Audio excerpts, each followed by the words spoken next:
Chilling tales for dark nights.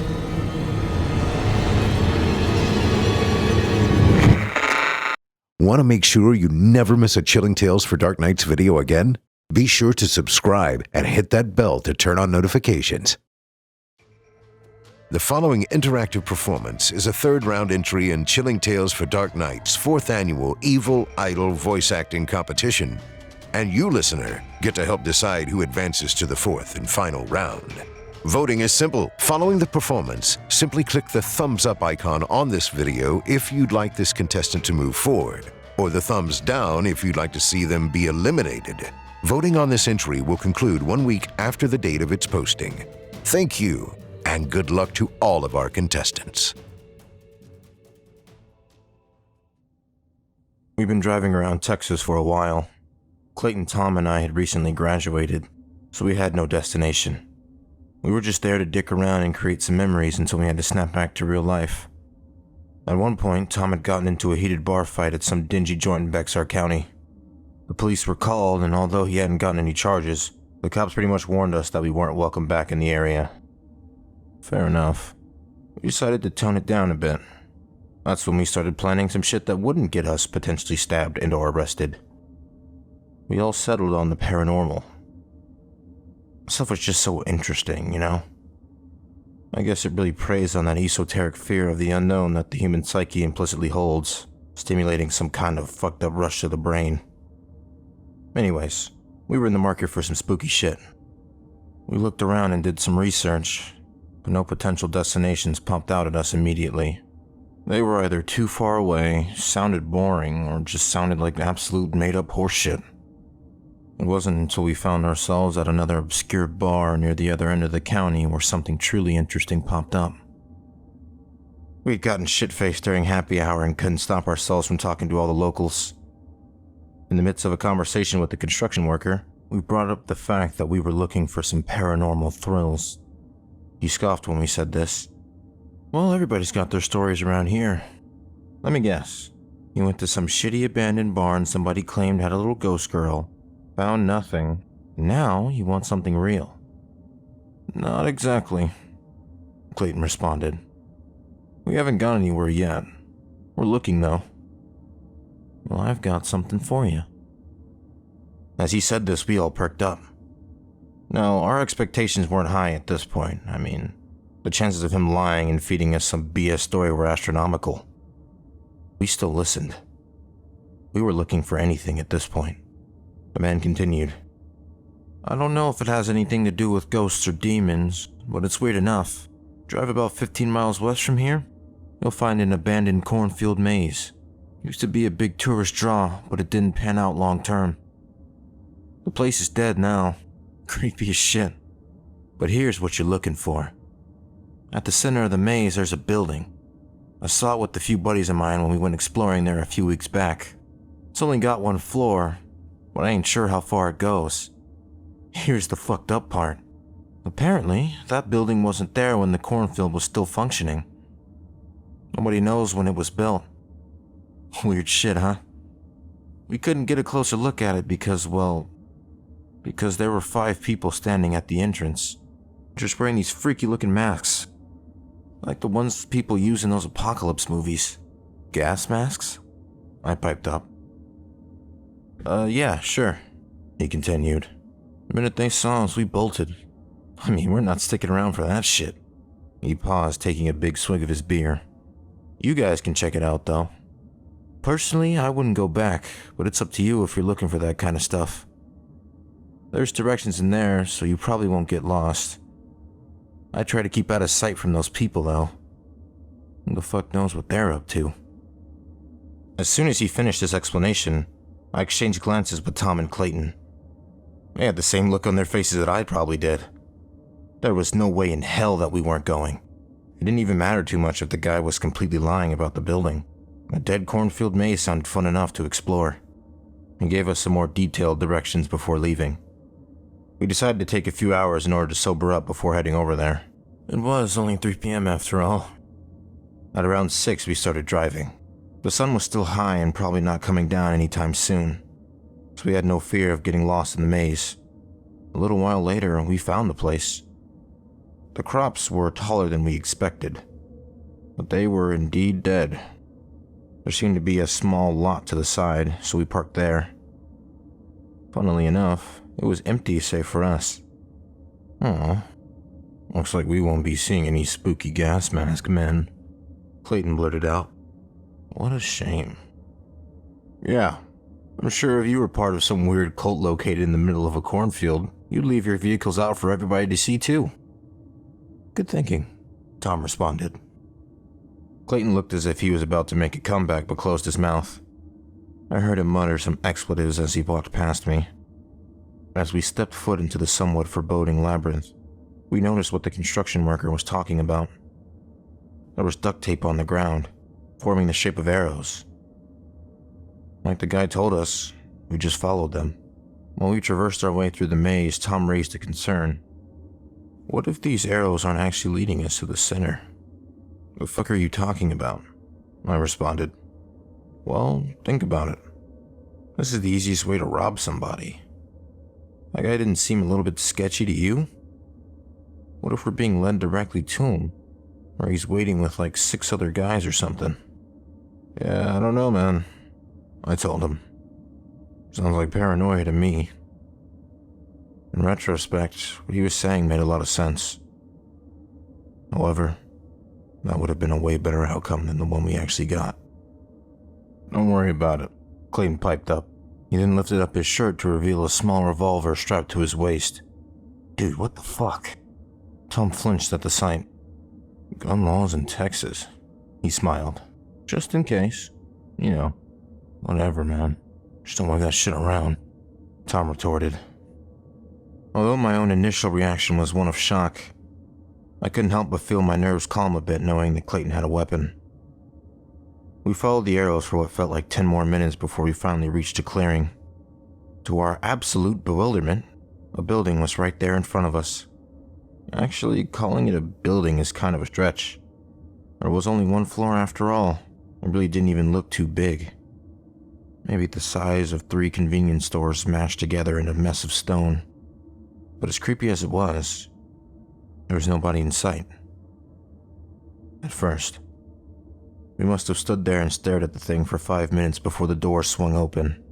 In that instance, we all retracted back into the maze. Fortunately, there was a small hole in the stalks where we could peek out from. It was small, so we went one at a time. Being deathly quiet, I strained my vision, eventually managing to make out 4 figures standing right by the entrance. Funnily enough, they did indeed have gas masks on. But other than that, they seemed to be wearing casual clothing. I looked at Tom and Clayton trying to get a read on how they were feeling about this. They just shrugged. I guess that we all made some kind of silent agreement not to leave, because none of us budged. I don't know why we didn't. Looking back on it, there were a multitude of things that were obviously wrong with the situation that we had put ourselves in. However, I suppose that adrenaline makes you do a lot of crazy shit. We must have waited in that maze for about an hour before the gas mask people left. They didn't go inside, however. They went around the sides of the buildings and disappeared. We waited for about 10 more minutes, but nobody came back. Let's go, Clayton whispered. Are you kidding? Tom barked back. So you're telling me that we waited here for nothing? Don't be a pussy. This is fucking crazy. A few more moments of silence passed while Tom and I contemplated this. Fuck it. He finally spoke up. Clayton gestured to his waist. If anything goes wrong, right? If anything goes wrong, we're calling the damn cops, I told him. I wasn't exactly excited at the prospect of a shootout. Moving quickly and quietly, we made our way to the front door. I couldn't locate a knob anywhere, so I tried pushing. At first, I just thought it wasn't supposed to open that way. But then I realized it was just really heavy. It took a few tries, but I finally managed to get through. The 3 of us stepped into what appeared to be a living room. There were no windows, but a light bulb dangling from the ceiling gave us all the illumination we needed. All in all, there was a couch, a table with a few chairs, and some stools. We walked around but couldn't find anything worth mentioning. However, we started hearing footsteps coming from outside a few moments later. Although we should have been expecting this, our faces still went pale. "Shit," I heard Tom mutter under his breath. I scanned the room and located another door near the far corner. It was pretty obvious what choices we had here. We snuck our way over to it and barged in. Thankfully, this one wasn't heavy as shit. We were suddenly plunged into pitch black as we heard the front entrance open. We all collectively turned on our cell phone flashlights in order to see where the hell we were. I nearly dropped my phone as the light struck our surroundings. We were in a tunnel. In fact, it nearly resembled the catacombs, but without the skulls. The walls and ceilings were rough and uneven, and the whole place just gave off a get the fuck out of there vibe. It was as long as, well, no clear end in sight. We didn't move. Clearly none of us really wanted to go further. However, what we heard from the entrance room made us reconsider. It sounded like someone was dragging a large crate out there. We could make out voices, but they were too muffled to understand. I nearly shouted out in surprise when an abrupt, heavy stomping echoed in from under the door. It sounded like an elephant was moving around out there. It was immediately followed by a deep, grating voice that was nowhere near human. It was laughing, but without emotion, if you can imagine that. We took off once we heard the stomping coming towards us. There was no way out here. We ran quietly, using the walls and shaky phone lights in order to navigate. Eventually, we found a ladder, climbing upwards just as we heard the door to the tunnel swing open. We must have climbed for about 5 minutes. We were all exhausted when we finally made it up. However, it was still pitch fucking black. We shone our lights around, but this time we couldn't see anything. It was as if we were in a large cave or something. At some point, we managed to locate a wall and used it to guide us along, but then again, we had no idea where we were going. About 5 minutes later, Tom stopped. "Guys, where the fuck are we?" I had no idea why he'd chosen now to ask this. "How are we supposed to know?" I responded. I shone my light on his face, revealing a demeanor that was equal parts confused and terrified. He shook his head. When we were looking at it from the outside, this place didn't have a second floor.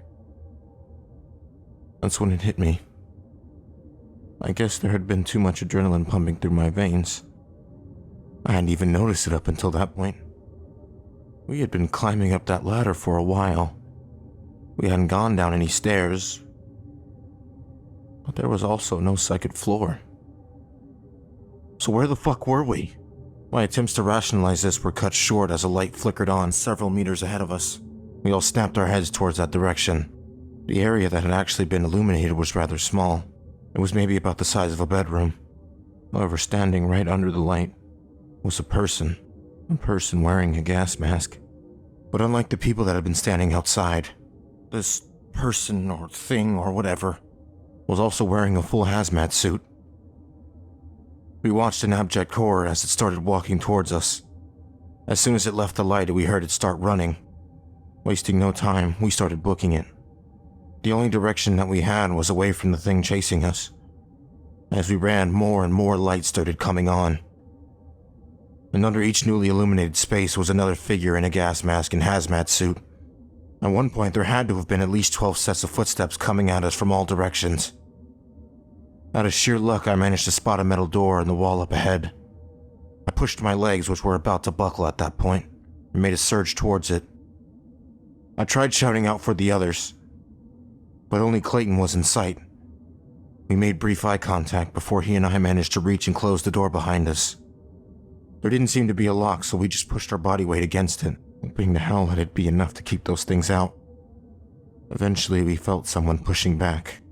There was no way in hell that we were letting up, not even when we heard Tom's voice coming from the other side. "Guys? What the fuck are you doing? Let me in." We didn't budge. That was not Tom. There was something about his tone, his cadence that made it pretty obvious. He was speaking in broken patterns like a text-to-speech translator. Oh God, I can see them coming after me. Guys? Guys? Guys. Guys. His voice had been getting deeper and deeper since he started talking. It had pretty much turned into a guttural growl at this point. Eventually, whatever was on the other side stopped speaking English altogether, replacing it with some kind of language that I'm pretty sure wasn't meant for the human ear. It was making noises that made my brain feel like it was about to implode. Eventually, it got to be too much, and I had to cover my ears. It was at that moment where the door swung open and the thing stepped in. My phone had fallen onto the ground facing upwards, so I could see the illumination of the horrific figure slowly making its way towards me. As it was mere centimeters away, I heard the gunshots. Clayton had fired all 6 rounds into the back of that thing. I watched as the creature jerked around violently before slumping to the floor. I got up, trying to regain my bearings. Clayton's breaths were heavy and scattered as he bent down towards the thing. "What the hell are you doing?" I asked him. "I just need to know," was all that he said back. It looked as if he were trying to rip the mask off of whatever was wearing it, but instantly winced upon touching it. "It's slippery. What the hell?" I bent down myself to get a better look. This is when I nearly burst into hysterics.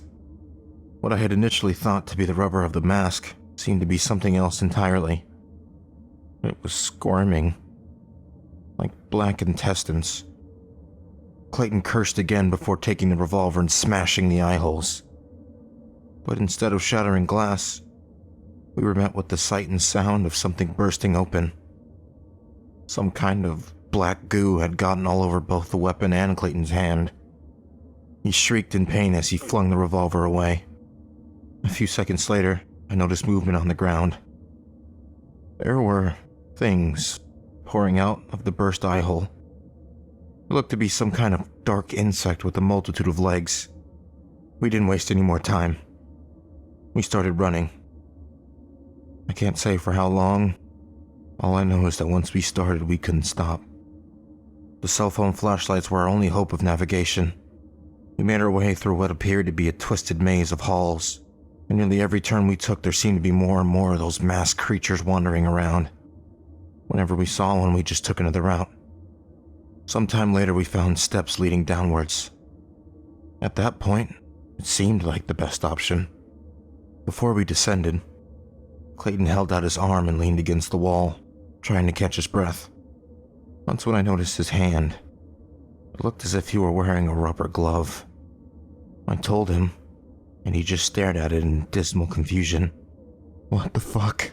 he exclaimed, before trying to take it off. However, it wouldn't move. He started freaking out, forcefully pulling on his fingers. I moved the light up close to it. I really wish I hadn't. He wasn't wearing a glove. No. His hand had become one. Well, partially anyways. The amalgamation of skin and rubber was absolutely revolting to look at. However, we didn't have time to deal with this. There were footsteps coming towards us. Without any more hesitation, we rushed down the steps. After about 5 minutes of this, we noticed a light in the distance. Now, this would have been great news, except for the fact that it was purple. Sure wasn't sunlight. We started moving slower, not wanting to rush into whatever was emitting this creepy glow. Eventually, we found ourselves in a room at the bottom of the steps. There were obscure, alien-looking symbols scrawled all across the walls and the floors, in addition to 4 buckets filled with dark liquid sitting in each corner. There was also one door on the other side, but the real story was at the center. Right in the middle of the room was what I can only describe as a purple void. A hole in the concrete that was devoid of time and space. A path to oblivion. I don't know how long I stared at the thing. All that I know is that I snapped out of my trance once a figure started emerging from it. It was another one of those gas mask creatures. The entity made a sickening shriek as it crawled its way out of an unknown reality and into ours. I turned around to see Clayton kneeling down in a corner. He was whimpering. A took a few steps towards him before he'd spun around and looked at me. His face. It had changed. Half of it was still the Clayton that I always known, but the other half was turning into one of them. The next few moments were a blur. I remember making a beeline towards the door and rushing through it. It led to another tunnel, and I had nowhere else to go but forward. After an ungodly amount of running, I was met with another door at the end. I pushed it open to find myself back in the first room of the building. I looked around, but nobody seemed to be there. So I bolted out into the night. It was a bit disorienting trying to find my way back through the maze, but I eventually did. Thankfully, I hadn't let go of the car keys at any point, so I was able to drive out of there. I called the police immediately and pointed them towards the direction of the cornfield maze. I told them that we had stumbled upon the building when we were jumped. That only I had gotten away. There was no way in hell that they would believe the truth. They said they'd go check it out, but I didn't hear back from them. In fact, every time I called asking for an update, the operator acted like it was the first time I'd ever spoken to them. I just gave up after that. Not knowing what to do, I just made my way to another bar. I knew that drinking this kind of experience away probably wasn't possible, but I was going to give it a shot anyway. But guess what? Sitting down in the first bar that I went to was the same construction worker who had initially told us about the cornfield. Note that this was a different bar than the one we had met him in. He was talking to what appeared to be a young couple. When we made eye contact, he didn't smile. He didn't wave or gesture me over. He just glared at me with a stunned expression on his face. Thank you for listening. I'm your host, Steve Taylor, reminding you that if you haven't already, don't forget to cast your vote for this contestant via either a thumbs up or a thumbs down vote. New entries will be posted throughout the month. Be sure to tune in and vote for each of them and help decide who becomes the next evil idol. Until next time, turn off the lights and turn on the dark.